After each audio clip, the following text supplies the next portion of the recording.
Hi guys! So, ngayon guys, nag-order ako ng siopaw sa isang Pilipina or Pinoy dito na gumagawa ng siopaw. At hindi lang siopaw guys, pati cake, langgunisa, empanada, basta lahat ng klase ng bread. So, pangalawang order ko na to sa kanya guys. Kasi guys, masarap ang niya guys, siopaw niya guys. Ito guys, malaki siya guys. Ang halaga nito guys is 2.50 each euro. Kung sa Pinas siya guys is siya 156 ang isa.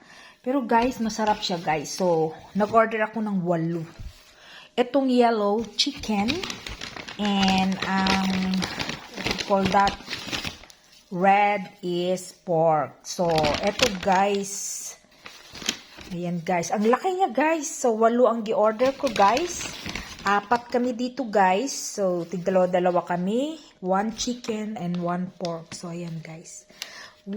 Masarap ito guys. Pang merienda. Kain tayo ng siopaw in Vienna. Babush!